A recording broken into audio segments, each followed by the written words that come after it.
بنرحب فيكم أعزائي المشاهدين بيوم رمضان جديد وعائلة سورية جديدة حنقضي معاها يوم رمضاني إنما هالمرة من مدينة اسطنبول. تعالوا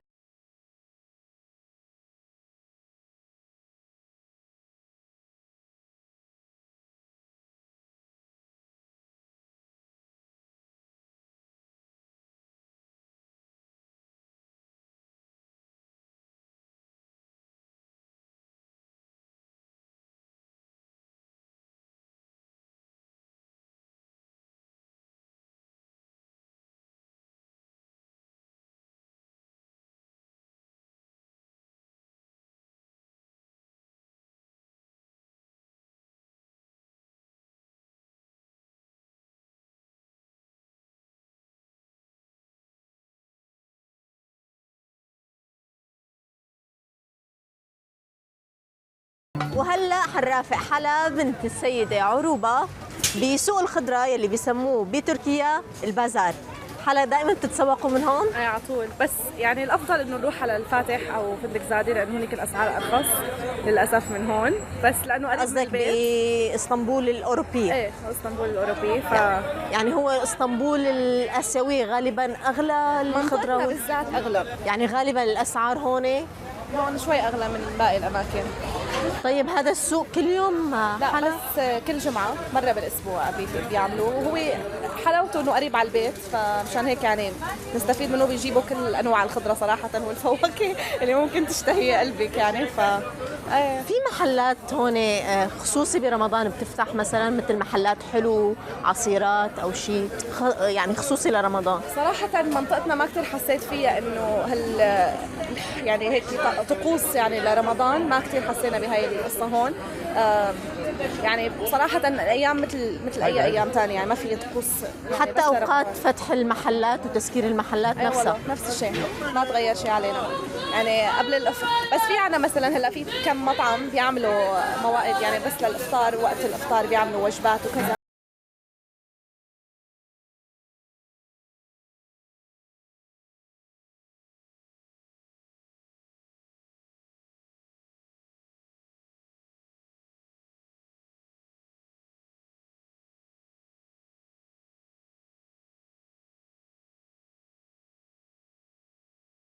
العنب نحن بنسميه.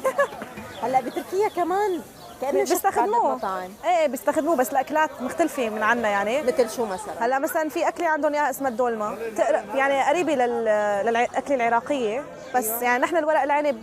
وفي عنا اليالونجي مثلا، اليالونجي عندهم اياه بتركيا بس شوي بتختلف الطعمه. بس نحن كلمه يالونجي اجت من اللغه التركيه، كلمة تركية وانا ما كنت عارفاني هذا الشيء لحتى جيت لهون يعني، لاكتشفت انه يالونجي يعني كذاب. دقتي عندهم؟ ايه بس صراحه انا بضل بشتهي الاكل السوري. بيعملوه كمان بالدبس وبالليمون هلا انا اللي دقته بس يعني شبيه لليالونجي، بس ما له طعمه اليالونجي اللي عندنا اياها نحن، يعني له طعمه مختلفه شوي. انه مالح اكثر مثلا او حامض؟ حامض اكثر، حامض اكثر. في اللي بيطبخوه طبخ مثل الدولمه، وفي اليالونجي نفسها بس ما بعرف شو اسمها صراحه. مو مناسبه كثير لرمضان لانه بتعطش بتصور. اظن ايه والله، بس طيبه كثير.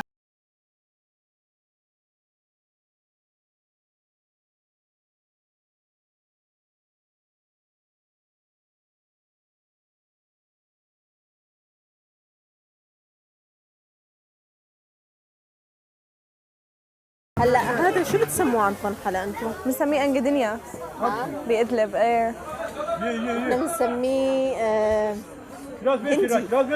مش هندي. مش هندي. نحن عندنا شجره منه بالبيت بسوريا. بسوريا؟ ايه بإدلب. ايه والله كان عندنا شجره منه.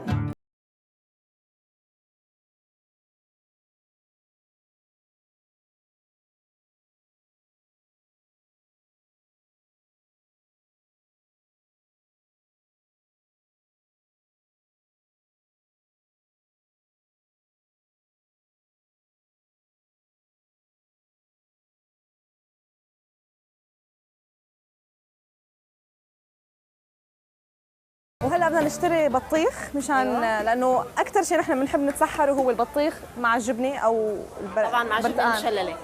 ايه بصير كمان. Bir tane model lütfen. Büyük mü küçük mü?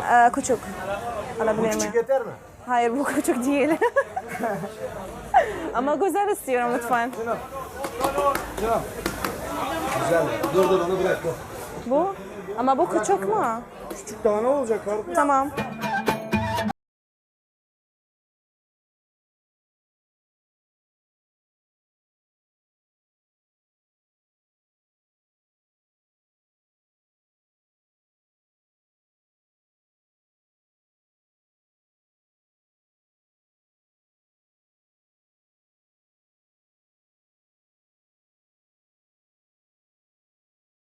ضل في شيء لسه؟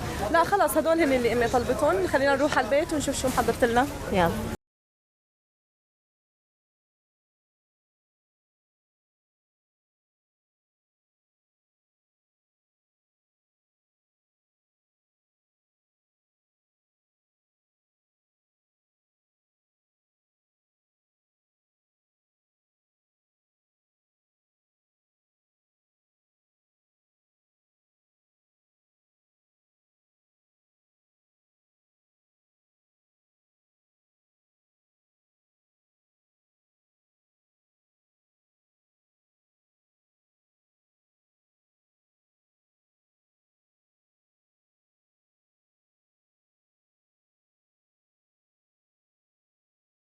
شو حضرتي لنا خالي اليوم؟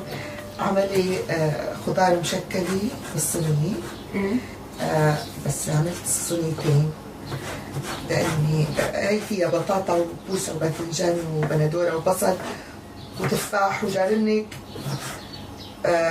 جاي أعمل حبة شوي طبعا مع اللحمة والبصل شوية بهارات.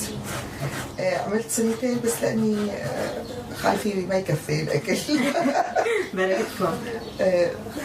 وبدي أعمل شاكريه هلا. طب خالي بالنسبة لأكلات اللبن بنلاحظ إنه يعني بسوريا بشكل عام كثير بنطبخ لبن أيام رمضان. هل له فوائد صحية يعني برمضان أو هيك يعني صار جزء من عاداتنا وتقاليدنا؟ طبعا أكل اللبن شوفي لك اللبن لأنه طبعا في فوائد، في كالسيوم، في فيتامينز، في أملاح كثيرة. وسهل الهضم جدا. صحيح. ومفيد للمعدة يعني حتى ما بيعمل إشكالات في المعدة، يعني بالعكس بيساعد إذا كان في عسر هضم ولا هيك شيء. ولأنه خفيف كثير فالناس بيحبوه برمضان أكثر. ونحن بنعتبر إنه الأكل البيضاء بشرى خير، فيعني هلا على راس السنه ان شاء الله يا رب يكون بشراها خير. طبخة الأرمن اليوم حتعملينا مو اسمها؟ نحن بنقول عليها إرمان أو شاكرية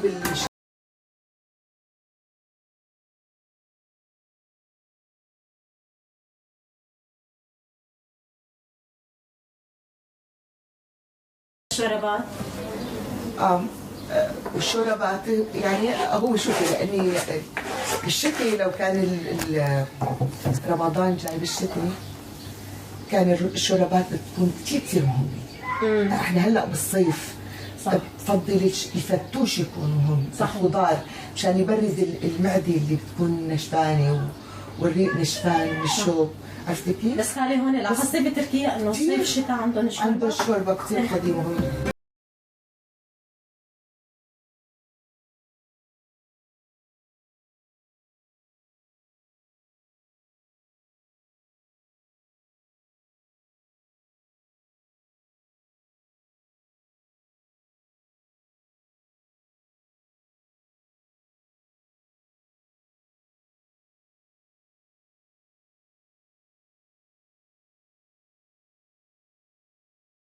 هون اذا ما بنشتري اللحمه بنفس اليوم وبتاكليها نيه ما بتصير، ما يعني في خطوره باكلها. فنحن لاني تعودنا على الغربي، نحن طول عمرنا عايشين بالغربي، صرت انا بحط بدال اللحمه جوز. جوز بيعلي بيمسكها للكبه. ايوه. وطعمته طيبه ومفيد. نفس الطعمه تبعت اوكي. فبحط انا برغل ناعم ابيض وبرغل ناعم احمر، هذا الغامق يعني تقريبا مثل الاكل اللي بيعملوه الاتراك هون، يمكن اسمه تشي كفته. نو ديفرنت. هاي كبه ني هلا بده اياها كبه ني. بحط لها بهارات، بحط لها كمون، بحط لها بصلي، بحط لها هاي الدرايب توميتو بعد ما انقعوا. البطاطس البندوره المجففه. ايوه هي بإدلب نحن بنستعملها بالكبه نيه. ايوه وبحط لها فليفله، يعني لبس فليفله. يبدو ما عندي، بدي اشوف اذا في عندي علبه من الهدول. او هلا حلا كمان تنزل تجيب. ايوه وجوز. وشوفي شو بحط لها كمان، بحط لها ورد هذا ورد مجفف. ورد مجفف وهي مثل الزهورات كثير طيبه، بيعملوا طعمه طيبه وريحه حلوه مثل الميراميه كمان. ايه فيها كل شيء.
الله أكبر الله أكبر الله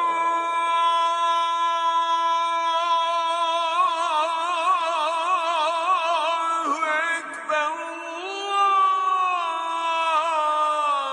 الله أكبر.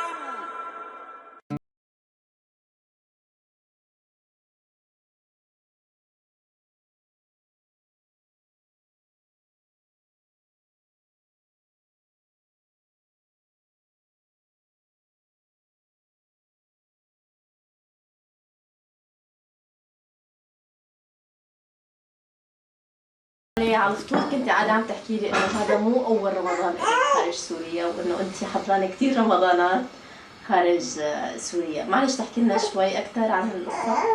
الحقيقه انا يعني صار لي اكثر من 40 سنه خارج سوريا. يعني الرمضانات اللي قضيتها بسوريا كانت كثير قليله مقارنه برمضانات اللي قضيتها خارج سوريا. يعني من الكويت لبريطانيا لامريكا للامارات وهلا عم تركيا. شو اكثر بلد حسيتيها اقرب لرمضان؟ اجواء او طقوس رمضان فيها اقرب لرمضان سوريا؟ هلا الحقيقه بالكويت كانت الاجواء كثير شبيهه. يعني ما في شيء بيتقارن بسوريا. سوريا رمضانها غير شكل عن كل العالم، واحلى رمضان مو لاننا نحن سوريين، حقيقه لاني احلى رمضان. هلا بتركيا لاني صار في سوريين صار عم بيقدروا يعملوا اجواء عفوا رمضانيه بتشبه رمضان. مثل شو مثلا هون لمستي شغلات مثل سوريا؟